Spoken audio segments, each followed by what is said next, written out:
ವರ್ಷ ತೆಗೆದುಕೊಂಡಿದೆ. ಇದಕ್ಕೆ ಮುಖ್ಯ ಕಾರಣ ಏನಪ್ಪಾ ಅಂತಂದ್ರೆ ಲ್ಯಾಂಡ್ ಅಕ್ವಿಸಿಷನ್.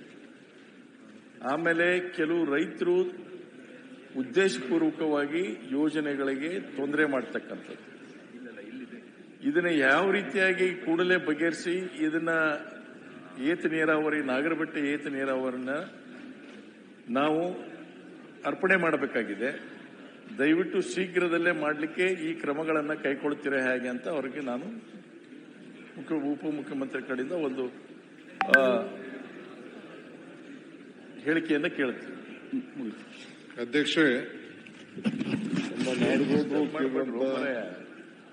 ಈ ಒಂದು ಚುಕ್ಕೆ ಗೊತ್ತಿರೋ ಪ್ರಶ್ನೆಯಲ್ಲಿ ಬಹಳ ಇಲ್ಲಿ ಅನೇಕ ಕಾಲುವೆಗಳಿವೆ. ಕೃಷ್ಣಾ ಭಾಗ್ಯ ಜಲ ನಿಗಮ ವತಿಯಿಂದ ಇಲ್ಲಿ ನಾಗರಬೆಟ್ಟ ಏತ ನೀರಾವರಿ ಸುಮಾರು 3200 ಹೆಕ್ಟೇರ್ಗೆ ಈ ಕೆಲಸ ತೆಗೆದುಕೊಂಡಿದೆ. ಇದು ಬಹಳ ಇಂಪಾರ್ಟೆಂಟ್ ಕೆಲಸ. ಇದಕ್ಕೀಗಾಗಲೇ ನಾವು ಸುಮಾರು 170 ಕೋಟಿ ರೂಪಾಯಿ ಅಷ್ಟು ಆಗಬೇಕು ಅಂತೇಳಿ ಇದಕ್ಕೆ 2017ರಲ್ಲೇ ಆಡಳಿತ ಅನುಮೋದನೆ ಕೊಟ್ಟಿದ್ದೇವೆ. ಈಗಾಗಲೇ ನಾನು ಡೀಟೇಲ್ಸ್ ಕೂಡ ಅವ್ರಿಗೆ ತಲುಪಿಸಿದ್ದೀನಿ. ಇದಾದಷ್ಟು ಜಲ್ದಿ ಆಗಬೇಕು. 3 ಪ್ಯಾಕೇಜ್ಗಳನ್ನ ಇದನ್ನ ಕೈಗೊಳ್ಳಲಾಗ್ತಿದೆ. ಸೊ ಇದನ್ನ ಅವರು ಕೆಲವು ಲೋಕಲ್ ಇಶ್ಯೂಸ್ ಇದೆ, ನಾನಿಲ್ಲ ಅಂತ ನಾನು ಹೇಳೋದಿಲ್ಲ. ತಮಗೆ ಗೊತ್ತಿದೆ, ನಾವು UKP ವಿಚಾರದಲ್ಲಿ ನಮ್ಮದೇ ಆದಂತಹ ಒಂದು ಸಮಗ್ರವಾದಂತ ನೀತಿ, ಲ್ಯಾಂಡ್ ಅಕ್ವಿಷನ್ ವಿಚಾರದಲ್ಲಿ ಎಲ್ಲೆಲ್ಲಿ ಸಮಸ್ಯೆ ಇದೆ ಅದನ್ನೆಲ್ಲ ನಾವು ತೆಗೆದುಕೊಂಡಿದ್ದೇವೆ. ಸೊ ಇಲ್ಲಿ ಈ ಪ್ಯಾಕೇಜ್ ನಲ್ಲಿ ಒಬ್ಬರು ಬಿರದಾರ್ ಅಂತ ಒಬ್ಬ ಗುತ್ತಿಗೆದಾರರು, ಅವರು ಸುಮಾರು ಒಂದು 49 ಕೋಟಿ ರೂಪಾಯಿದು ಮೊತ್ತದ ಒಂದು ಗುತ್ತಿಗೆಯನ್ನ 21ರಲ್ಲೇ ತೆಗೆದುಕೊಂಡಿದ್ದಾರೆ. ಟೆಂಡರ್ ನಿಯಮಾವಳಿ ಅಂತ 12 ತಿಂಗಳಲ್ಲಿ ಅವರು ಮುಗಿಬೇಕಾಗಿತ್ತು. 22ರೊಳಗೆ ಪೂರ್ಣಗೊಳಿಸ್ತೀನಿ ಅಂತ ಅಂದ್ಬಿಟ್ಟು ಈಗಾಗಲೇ ಭೂ ಸ್ವಾಧೀನ ವಿಳಂಬ ಆಗಿದ್ದರಿಂದ ಕಾಮಗಾರಿ ಭೂ ಸ್ವಾಧೀನ ಆಗಿಲ್ಲ. ನಾನು ಇದನ್ನ ಪ್ರತ್ಯೇಕವಾಗಿ ಅವರು ನನ್ನ ಗಮನ ಸೆಳೆದಿದ್ದಾರೆ. ನಾನು ಇದಕ್ಕೊಂದು ಪ್ರತ್ಯೇಕವಾದಂತಹ ಒಂದು ಸಮಿತಿನೇ, ಒಂದು ತಂಡನೇ ಕಳಿಸಿ ಇದಾದಷ್ಟು ಜಲ್ದಿ ಈ ಕಾರ್ಯಕ್ರಮ ಕಾಮಗಾರಿ ಮುಗಿಯುವಂತ ಒಂದು ವ್ಯವಸ್ಥೆಯನ್ನ ನಾನು ಮಾಡ್ತೀನಿ. ಅಧ್ಯಕ್ಷರೇ, ಸ್ವಲ್ಪ ಗೊಂದಲ ಇದೆ ಇದರಲ್ಲಿ. ಏನ್ ಗೊಂದಲ ಇದೆ ಅಂದ್ರೆ, ಈ ಕೆಲವು ಲ್ಯಾಂಡ್ ಅಕ್ವಿಸಿಷನ್ ಕೇಸಸ್ ಇವತ್ತು ಕೋರ್ಟ್ ಇಂದ ಹೋಗಿ ಈಗ ಡಿಕ್ರಿ ಆದಂತ ಕೇಸ್ಗಳಿದಾವೆ. ಆಮೇಲೆ ಮೊನ್ನೆ ತಾವೊಂದು ನೀತಿಯನ್ನ ತಂದಿದ್ದೀರಿ.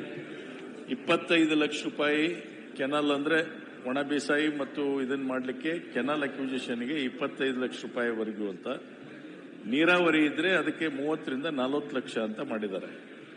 ಸೊ ಈ ಗೊಂದಲ ಮಧ್ಯೆ ಏನಾಗಿದೆ ಅಂದ್ರೆ, ಈ ಯಾವ ರೀತಿಯಾಗಿ ಮಾಡಬೇಕು ಅನ್ನುವಂಥದ್ದೇ ಇವತ್ತಿನವರೆಗೂ ತೀರ್ಮಾನಗಳಾಗ್ತಾ ಇಲ್ಲ. ಇದು ಒಂದು.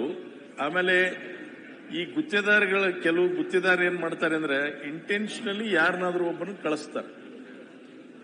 ಕಳಿಸಿ ಅದರ ಮೇಲೆ ಏನಪ್ಪಾ ಅಂತಂದ್ರೆ ಅದಕ್ಕೊಂದು ಸ್ಟೇ ತರೋದು, ಇಲ್ಲ ಅದಕ್ಕೊಂದು ತೊಂದರೆ ಮಾಡೋದು ಮಾಡಿ ಅದನ್ನ ಅಲ್ಲೇ ಪೆಂಡಿಂಗ್ ಇಡೋದು, ಇದು ಒಂದು. ಆಮೇಲೆ ಇನ್ನೊಂದು ಏನಂದ್ರೆ, ಈ ಇಂಜಿನಿಯರ್ಸ್ ಮಧ್ಯೆ ಮತ್ತು ಈ ಲ್ಯಾಂಡ್ ಅಕ್ವಿಸಿಷನ್ SLO ಅವರ ಮಧ್ಯೆ ಹೊಂದಾಣಿಕೆ ಇಲ್ಲ. ಬಹಳಷ್ಟು ಇಂಜಿನಿಯರ್ಸ್ ಪ್ರಪೋಸಲ್ ಕಳಿಸಿದ್ದನ್ನ ಕೂಡ ಅದು ವಿಳಂಬ ಆಗಿ ಅವರು ವಿಸೇಟ್ ಆಗ್ತಾ ಇದಾವೆ. ಸೊ ಹೀಗಾಗಿ ಏನಾಗ್ತಾ ಇದೆ, ನಮ್ದು ಬಹಳ ಹಳೆ ಪ್ರಾಜೆಕ್ಟ್, ನಮ್ಮೆಲ್ಲ ತುಂಬಾ ಹಳೆ ಪ್ರಾಜೆಕ್ಟ್ ನಲ್ಲಿ ಕೂಡ ಇವತ್ತು ಲ್ಯಾಂಡ್ ಅಕ್ವಿಸಿಷನ್ ಕೇಸಸ್ ಪೆಂಡಿಂಗ್ ಇದಾವೆ. ಸುಮಾರು 8,000 ಚಿಲ್ಲರ್ ಕೇಸ್ ಇವತ್ತಿಗೂ ಪೆಂಡಿಂಗ್ ಇದಾವೆ ನಮ್ಮಲ್ಲಿ ಮುದ್ದೇಬೇಳದಲ್ಲೇನೆ. ಅದನ್ನ ನಾನು ಮಂತ್ರಿಗಳಿಗೆ ರಿಕ್ವೆಸ್ಟ್ ಮಾಡ್ತೀನಿ, ದಯವಿಟ್ಟು ಇದರ ಬಗ್ಗೆ ಹೆಚ್ಚು ಗಮನ ಕೊಡಿ, ತನಿಖೆ ಮಾಡಿಸ್ತೀನಿ ಅಂತ ಹೇಳಿದ್ರಿ, ಅದನ್ನು ಸ್ವಾಗತ ಮಾಡ್ತೀನಿ. ದಯವಿಟ್ಟು ನಮಗೆ ಲೋಕಾರ್ಪಣೆ ಮಾಡಬೇಕಾಗಿದೆ. 7 ವರ್ಷ ಆಯ್ತು. ಅದರಿಂದ ಈ ಮಾಡಿದಂತ ಕಾಲುವೆಗಳು ಎಲ್ಲ ಹಾಳಾಗಿ ಹೋಗ್ತವೆ. ಈಗ ನಾವು ಆಕ್ಚುಲಿ ಅದನ್ನು ಲಿಫ್ಟ್ ಇರಿಗೇಷನ್ ಅನ್ನ ಪ್ರಾರಂಭ ಮಾಡುವಂತ ಹೆಡ್ ವರ್ಕ್ಸ್ ನಲ್ಲಿ ನಮ್ಮ ಜಮೀನಲ್ಲಿ ಬರ್ತಕ್ಕಂಥ, ಅಂದ್ರೆ ನಮ್ಮ ಹಳ್ಳಿ ಜಮೀನುಗಳು ಬರ್ತಕ್ಕಂಥದ್ರಲ್ಲಿ ಒಂದು ದಿವಸ ಕೂಡ ನಾವು ತೊಂದರೆ ಮಾಡಲಿಲ್ಲ. ಅವರಿಗೆ ಒಂದು ದಿವಸ ತೊಂದರೆ ಮಾಡಿಲ್ಲ. ಈಗ ಯಾರು ಬೆನಿಫಿಷರೀಸ್ ಇದಾರೋ ಅವ್ರು ತೊಂದರೆ ಮಾಡ್ತಾ ಇದ್ದಾರೆ. ಯಾರ ಭೂಮಿಗೆ ನೀರಾವರಿ ಆಗ್ತಾ ಇದೆ ಅಲ್ಲಿ ತೊಂದರೆ ಆಗ್ತಾ ಇದೆ. ನಾವು ಏನು ಬೆನಿಫಿಟ್ ಸಿಗ್ತಾ ಇಲ್ಲಲ್ಲ, ನಾವು ತೊಂದರೆ ಮಾಡಿಲ್ಲ. ದುಡ್ಡು ಯಾವಾಗ ಬರಲಿ ಅಂತ ನಾವು ಅವರಿಗೆ ಕೆಲಸ ಮಾಡಲಿಕ್ಕೆ ಅನುಕೂಲ ಮಾಡಿಕೊಟ್ಟಿದ್ದೇವೆ.